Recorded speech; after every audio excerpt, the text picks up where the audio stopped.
Ooh. Uh-oh. Ta-da! Hello, artist friends! The basic coloring technique we are about to discuss can help to further develop our coloring skills. The basic coloring technique works well for coloring a wide range of materials and brings more visual appeal to our work than simple coloring, which we covered previously. Basic coloring uses two similar colors in a single object or element to suggest form through shading. One color will be a light tone while the other will be darker.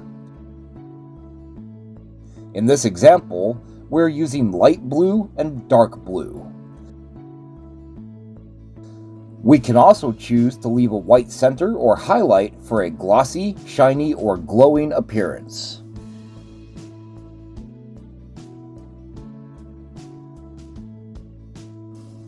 The hue of our colored pencils can be adjusted by using an undertone. The undertone we choose can dull and desaturate our colors or shift them towards a desired color spectrum.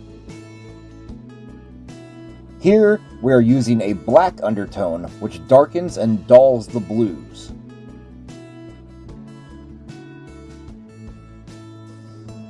Notice the distinct visual difference between the basic color circles and the undertone circles. By experimenting with different colors of undertone, we can widen the spectrum of colors we can create with our coloring tools. Using the undertone technique can add more depth and volume to our coloring work, which pushes us just one step closer to realism. Adding the extra layer of coloring with the undertone has also brought these circles into the initial stages of burnishing, so let's talk more about that. In simplest terms, burnishing is the hard flat coloring we discussed in the simple coloring video, but the burnish technique can also be used to blend or smear colors together.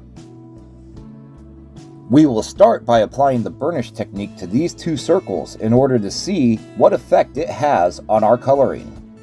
Compare the distinct visual difference between the circles we colored with the basic color technique and the ones that we also burnished. When using the burnish technique, make sure to clean the tip of your light colored pencil before working in the lightest areas again, as it will have picked up some of the darker color and will make ugly smears. Burnishing works with most dry media, but if we really want to apply this fully burnished look to an entire image, we can save ourselves a lot of work by switching to a more suitable medium such as oil pastels or paint. Using a combination of flat, simple, and basic coloring techniques, I am coloring this drawing, which I call the utility fairy. He is using some type of apparatus to vacuum rainwater from the petals of this flower, and he does not seem overly pleased about it. Coloring the drawing was fun, but the drawing could be a lot better. So if I can get 10 likes on this video before March 1st, 2024, I will create a new drawing of the utility fairy and make it free to download from my Patreon page. If you add a like, please also comment whether you prefer gray or heavy black lines. In the next video, we will expand on basic coloring to further implement undertones in our coloring work, along with a basic understanding of lighting and shadow to achieve more realism.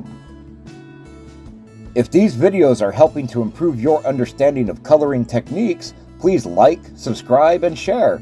Also, let me know how these videos have helped you with your coloring.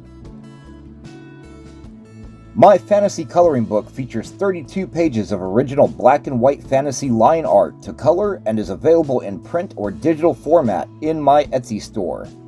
My patrons on Patreon gain access to monthly fantasy-themed coloring pages, document templates, behind-the-scenes posts, and more.